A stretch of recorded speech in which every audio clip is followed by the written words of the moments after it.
यह कहने की कोई आवश्यकता नहीं कि अगले दिन परमानंद तीर्थ महाराज ने पुजारी पर शक्तिपात की कृपा कर दी।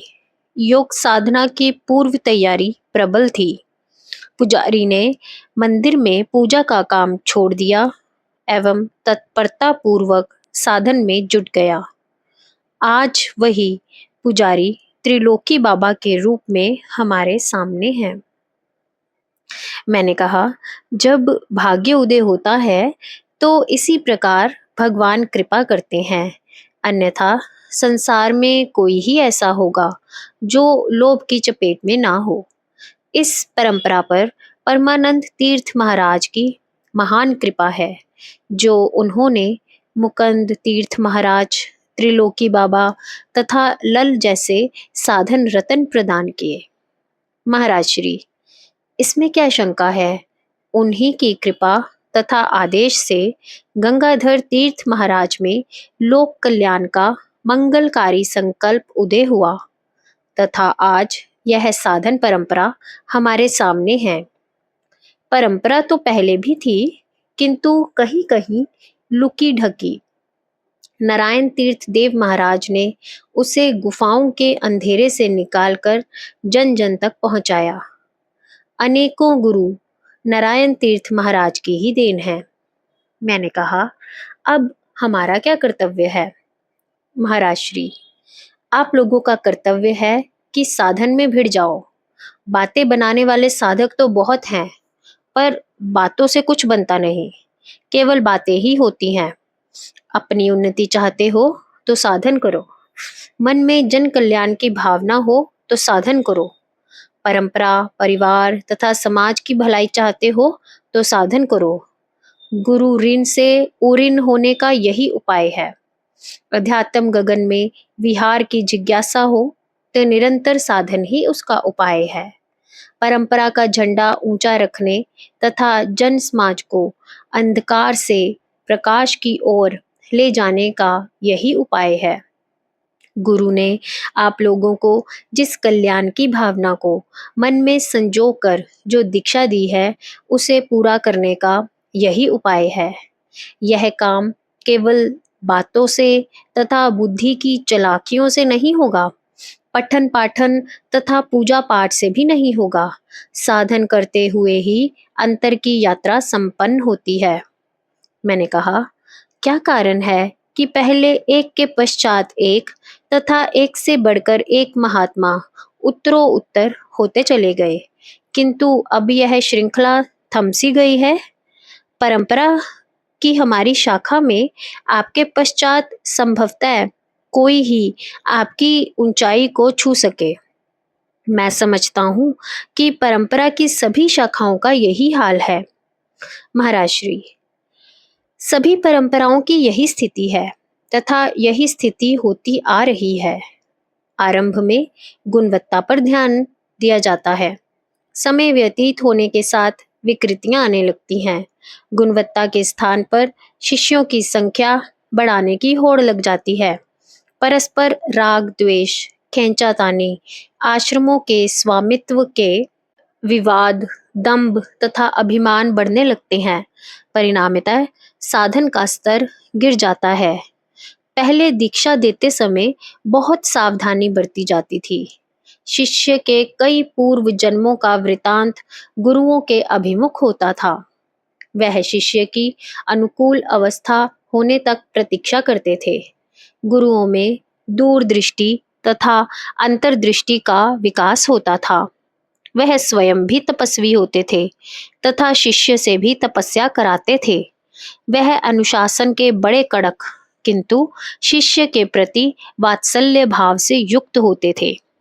पहले के गुरुओं जैसा त्याग, उदारता, जन कल्याण की भावना अब देखने को कहाँ मिलती है। जब गुरु में नहीं तो शिष्य में कहाँ से आएगी? मैंने कहा, आपका कहने का अर्थ यह है कि उत्तरदायित्व गुरुओं पर है? महाराज श्री, उत्तरदायित्व गुरुओं तथा शिष्यों दोनों पर एक समान है। शिष्यों में भी साधन के प्रति गंभीरता नहीं, गुरुओं के प्रति श्रद्धा तथा आदर नहीं। ना गुरु शिष्य को परखता है, ना शिष्य गुरु को देखता है। बस यही भाव रहता है कि जल्दी से जल्दी दीक्षा मिल जाए। जैसे कि परमानंद तीर्थ महाराज ने कहा है कि हमें दीक्षा मिलने में 4 जन्म लग गए। जब तक चित्त की वैसी अवस्था नहीं आई, तब तक स्वामी जी ने प्रतीक्षा की। अब शिष्य के पूर्व संस्कारों का किसको पता है?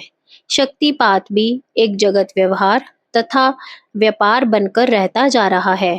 शिष्य तत्काल दीक्षा चाहता है तथा गुरु भी यह सोचते हैं शिष्य कहीं हाथ से नहीं निकल जाए, कहीं अन्यत्र जाकर दीक्षा ना ले ले।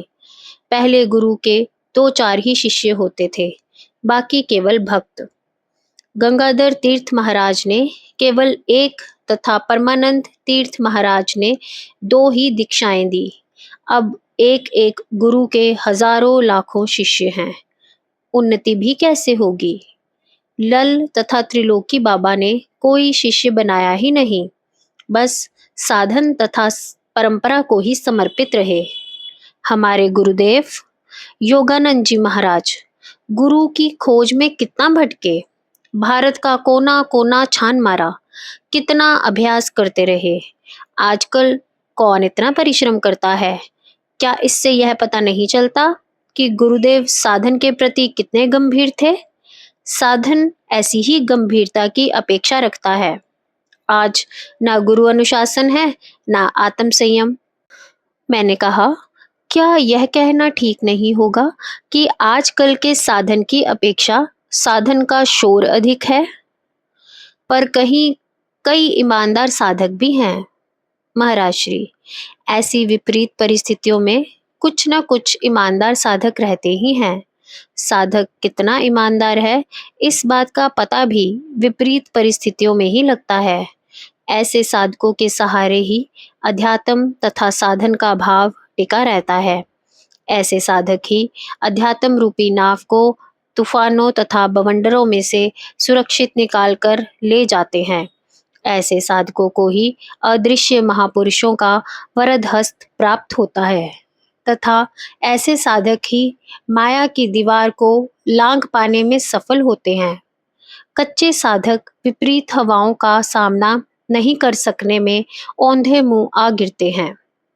वे साधन रूपी रण क्षेत्र छोड़कर ऐसे भाग खड़े होते हैं जैसे कभी युद्ध में थे ही नहीं। कुछ अन्य लोगों के आ जाने पर सत्संग को यही विराम मिल गया। मैं भी उठकर अपने कमरे में चला गया। सांझ समय थोड़े बादल घिर आए थे, हल्की बूंदाबांदी होने लगी थी। महाराज श्री की कुर्सी भी बाहर ओटले से उठकर बरामदे में पहुंच गई थी। जिस प्रकार साधन में डोलना, कांपना, घूमना, झूमना आदि क्रियाएं होती हैं, उसी प्रकार तेज हवाओं से आश्रम के सामने के वृक्षों पर भी ऐसी ही क्रियाशीलता देखने में आ रही थी। वरांडे में महाराज श्री के साथ कुछ साधक बैठे थे।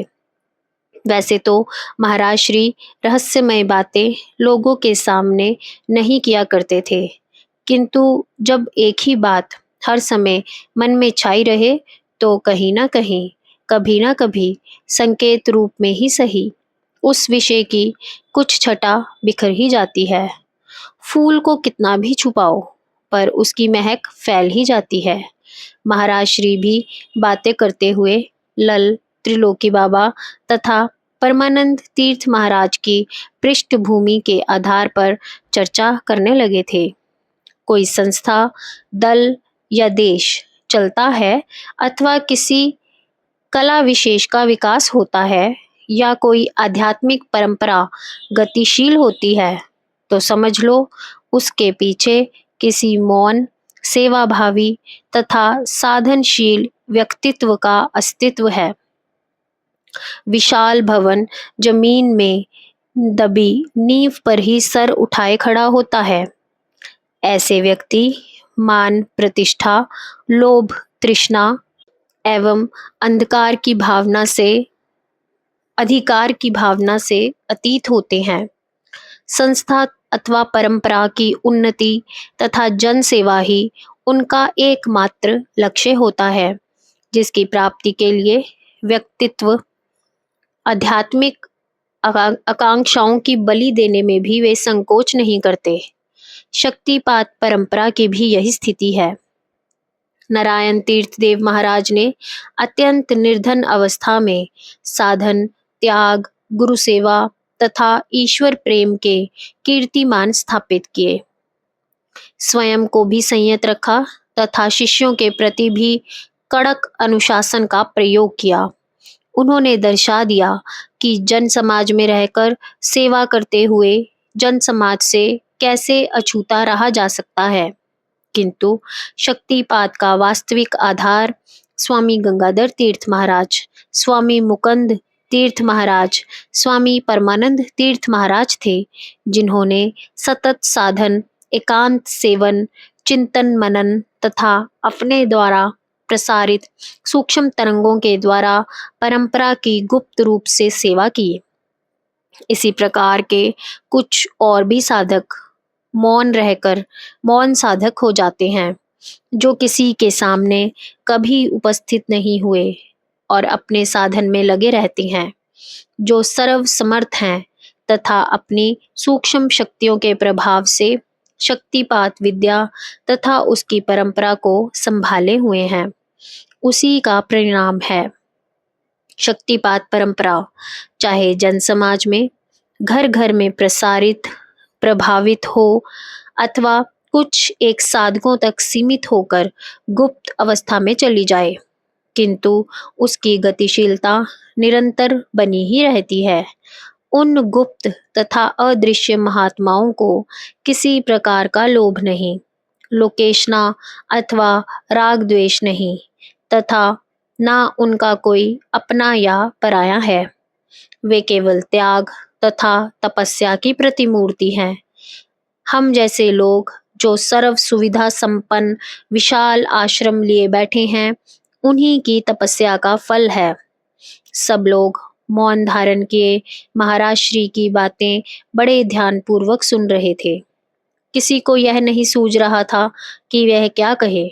इसी बीच वर्षा तेज हो गई थी। तेज हवाओं के कारण पानी की बौछारें वरांडे के अंदर तक आने लगी थी। इसीलिए महाराज श्री वरांडे से उठकर कमरे में चले गए थे। बाकी लोग भी उनके पीछे पीछे कमरे में आ गए। कमरे में भी सत्संग चलता रहा।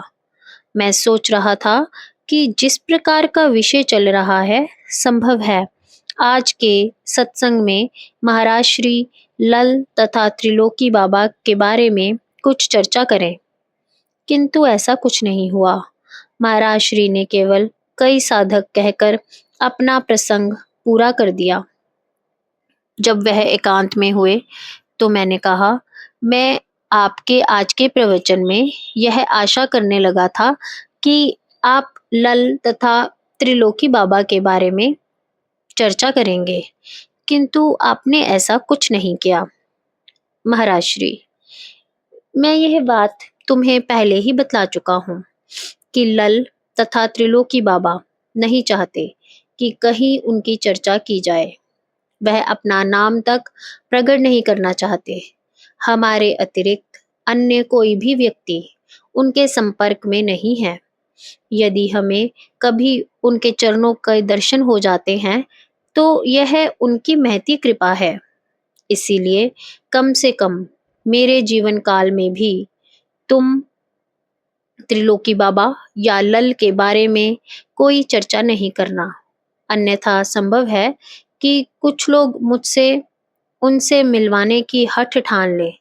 इस स्थिति में मेरे सामने तथा त्रिलोकी बाबा के सामने भी धर्म संकट खड़ा हो सकता है।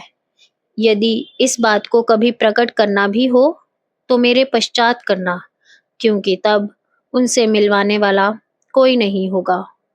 मैंने कहा, जैसा आपका आदेश वैसा ही होगा, किंतु क्या यह अधिक उचित नहीं होगा कि साधक त्रिलोकी बाबा के दर्शन करें, उनसे मार्गदर्शन लें, इस प्रकार अपने कल्याण का मार्ग प्रशस्त करें? महाराज श्री, साधकों का कल्याण किस तरह होगा, इस बात को समझने के लिए साधकों की सीमित बुद्धि अभी असमर्थ है। इसका निर्णय महापुरुष ही कर सकते हैं। परंपरा की सेवा तथा कल्याण का मार्ग सतत साधन में ही निहित है।